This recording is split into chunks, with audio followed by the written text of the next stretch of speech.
Hello, classmates. While I am going to upload videos of me actually doing lecture and teaching my students, I wanted to give you a chance to see how their class is set up. We live in Schoology for our corporation. This is actually my second year teaching from Schoology. I was one of the pilot teachers who started this out last year. So this is my chemistry for the semester.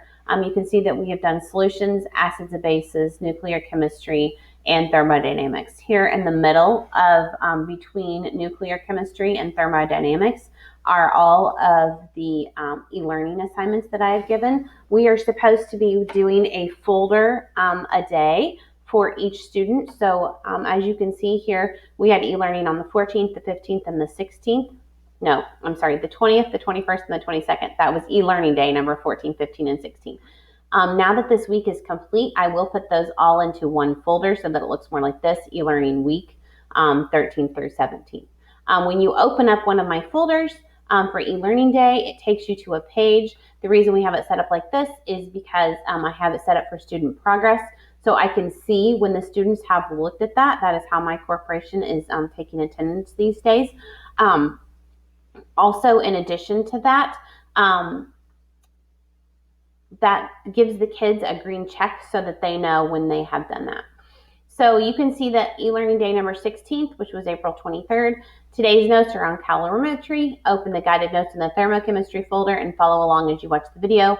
We will do half the notes today and half the notes next Tuesday. Office hours today on Zoom from 11 to 12. I would love to see you. I've been having office hours each Thursday from 11 to 12 for chemistry.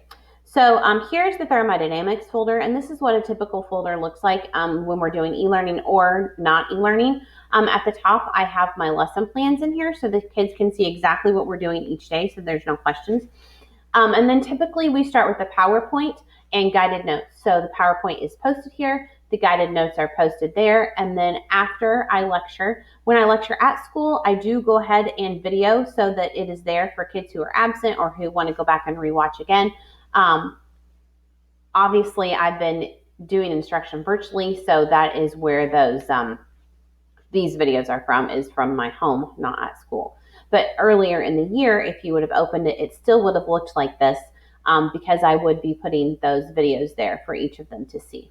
So we've got the lecture, the guided notes, and then the videos that go along with them. In this unit, the students have been doing virtual stations. They did a thermochemistry simulation.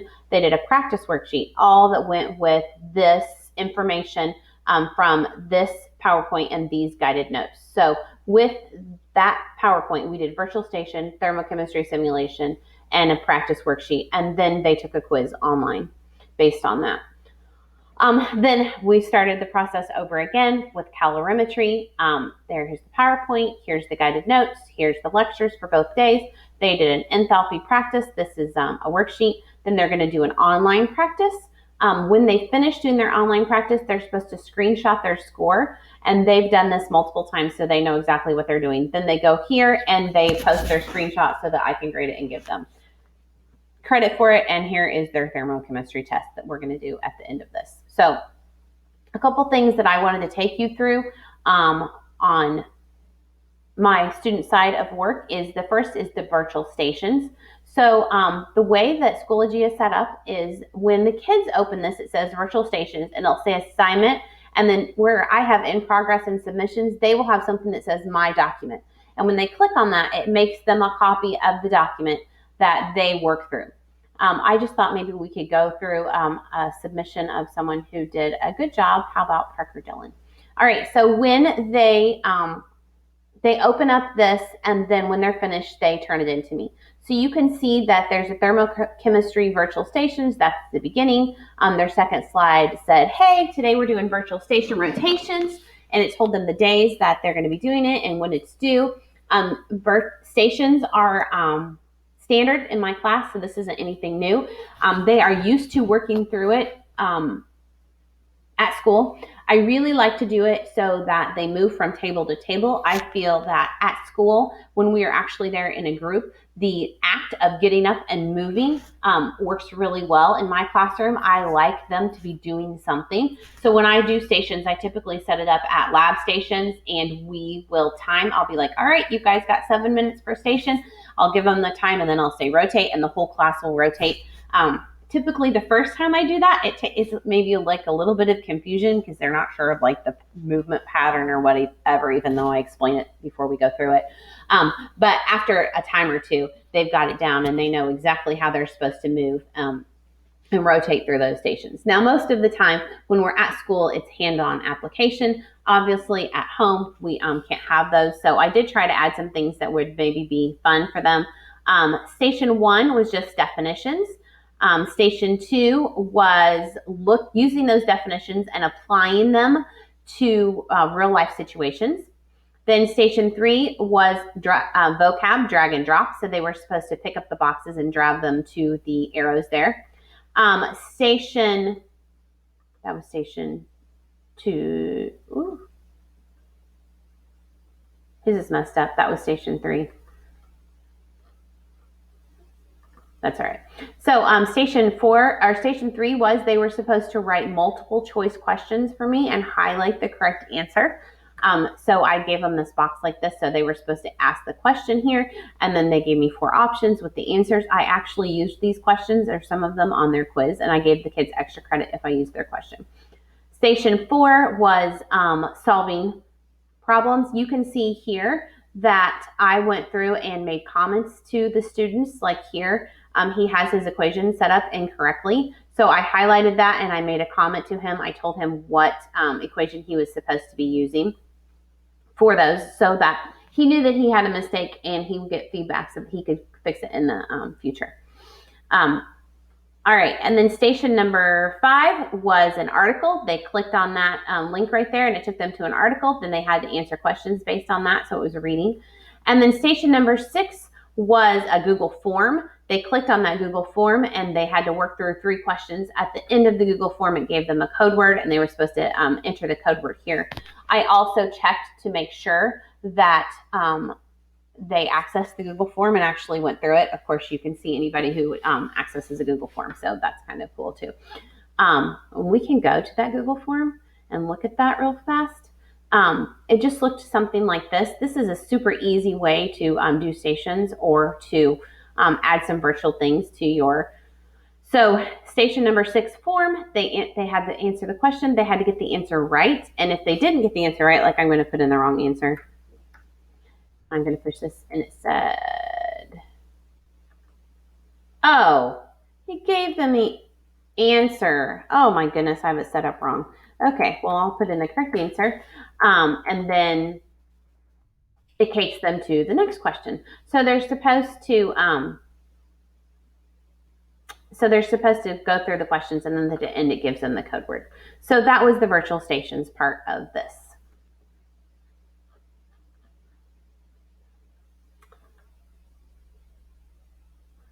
Now, like I said, obviously we are living in a virtual world right now.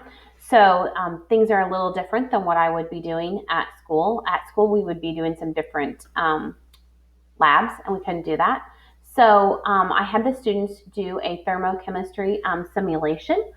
When they opened this, they would see my document right here, and they would open that up. Now, when they open that up, it takes them to their Google Doc right here. It will make them their own. The link for the simulation was here. So it says open the simulation and watch the beginning video and then go to the second part of the simulation. It gave them the directions on what they were supposed to be doing as they worked through the simulation. These simulations with the K-12 are awesome. The CK-12, they're awesome. Because I have already been on here, I've already watched it. So there's just a little video here at the beginning talking about sports and relating it to real life. And then they are supposed to be looking at cold and hot packs. Now, this is the first time that they have seen this energy diagram, so this is all new for them. So they've clicked sodium chloride and they hit the play button. It shows the pack breaking, and you can see what has happened. It shows that energy is absorbed, and you could watch the temperature. So I'm going to pause it. I'm going to pick a different one. I want to go back to the sodium chloride. So you see that the temperature is 21 degrees Celsius, and as the reaction starts to take place, the particles begin to move apart and the temperature drops. So they can do that. They were supposed to do that for each of the four substances. And as they worked through that, they were supposed to fill out this diagram on the sheet, answer a couple questions, and then at the bottom, the students are supposed to be doing claim, evidence, reasoning. So this is something that they worked on all year. I introduced it the very first week of school, and in my class, they highlight those things. So they start by making a claim. So the question is, chemicals used in cold packs do not contain ice, so why do they feel cold on your skin? So the first thing they would do is make a claim. Cold packs feel cold on your skin because of the chemical reaction happening inside of it. Then they would give the evidence from the simulation that you can see as the reaction happens that the temperature goes down, and then they would give the reasoning. Why does this happen? And they should talk something about endothermic or exothermic reactions and how the heat transfer from the system to the surrounding causes things to feel cold and hot. All right, so after they finished that, after the students finished the simulation, the next day they were supposed to go to Flipgrid. And Flipgrid is something that we have been using in class, and they know exactly how to use it. Obviously, you have to sign in with your Google. So it'll say chemistry period 1. If you look at my thing, each class has their own Flipgrid. So period 1, period 4, period 7, they had to click on the correct one. And you see that there is a little video from me. I'll go ahead and play that. Hi guys, hope you're doing well. I just wanted to tell you that this week's video, you need to give me a real life example of heat transfer. Tell me 2 things you've learned about thermochemistry so far, including like examples with endothermic and exothermic reactions, and then ask a question. This question needs to be related to thermochemistry, and the second part of your grade for these videos this week is going to be your interaction with your classmates. So you need to watch their videos and then go back and record a video of yourself answering the questions that they ask. So good luck, enjoy, and I'm looking forward to seeing what you guys have to say. Bye. Okay, so then you can see that my students came down here. You can see them here, and they recorded videos of themselves based on those requirements. Give a real life example of heat transfer. Tell me 2 things you've learned in this unit. Tell me 1 thing you still don't understand, and then interacting with their classmates. So let's just watch one of them very quickly.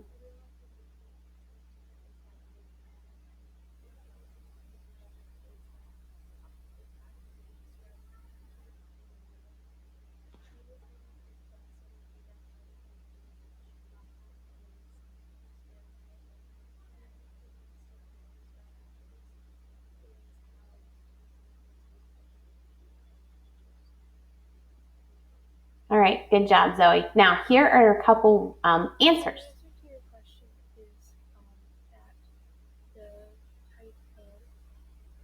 the temperature fluctuates with how far apart the molecules are, like if they're closer together or if they're farther apart.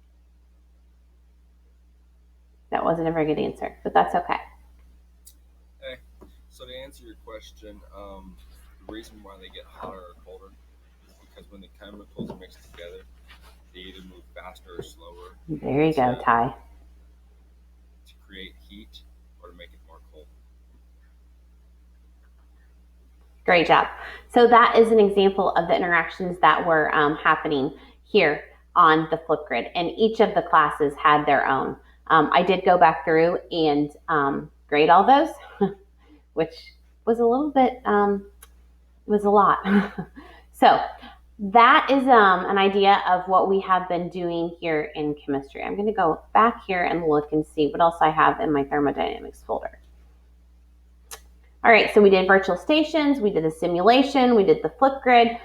This is just a practice worksheet where the students worked through problems and then they applied that knowledge to the quiz. So I hope that gives you a little bit of an idea of what's been going on in my class and hopefully shows you some different ways of learning. Hey Carson, I'm sorry that you're having problems with the math. I thought maybe what you and I could do is real quick just run through. So for this unit, remember that Q equals heat, and then we are looking at M, which stands for mass, C, which is the specific heat number, whatever it is, it's different for each substance, and then delta. Remember that delta stands for change, and T is your temperature. Now, most of the time we're going to be living in Celsius because the numbers that you have for your specific heat in right here in C are almost always in Celsius. So if we are talking about something that is water, the specific heat of water is 1 calorie per gram Celsius, or it is 4.18 joules per gram degree Celsius. So all of the time that we are talking about heat, we are either going to be in calories or sometimes we're going to be in joules. It just depends on which one we're going to be on. So if we look at an example here, let's go over here and look at one of these examples here from your thermochemistry stations. Let's open up one of these. How about this one? Okay, it says, using calories, calculate how much heat 32 grams of water absorbs when it is heated from 25 degrees Celsius to 80 degrees Celsius. The specific heat of water is 1 calorie per gram degree Celsius. All right, so if you have 32, so this is asking you to find out the heat, which is Q. So you know that your mass equals 32 grams. Your specific heat, it told you it was 1 calorie per gram degree Celsius. And then your delta T, you were going from 80 to 25. So for delta T, you're going to take 80 minus 25.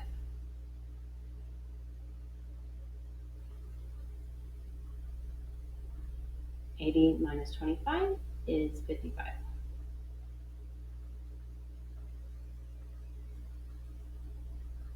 Okay, so then all you're going to do is you're going to go back up here to this equation and you're going to plug your numbers in.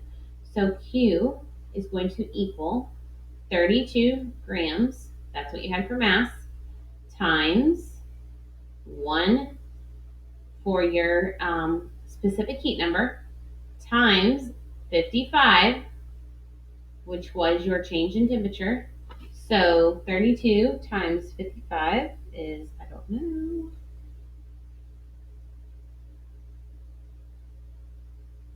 1,760. So Q is going to equal 1,760 calories. So that was from your virtual station slide 13. Let me know if that helps and if you have any more questions.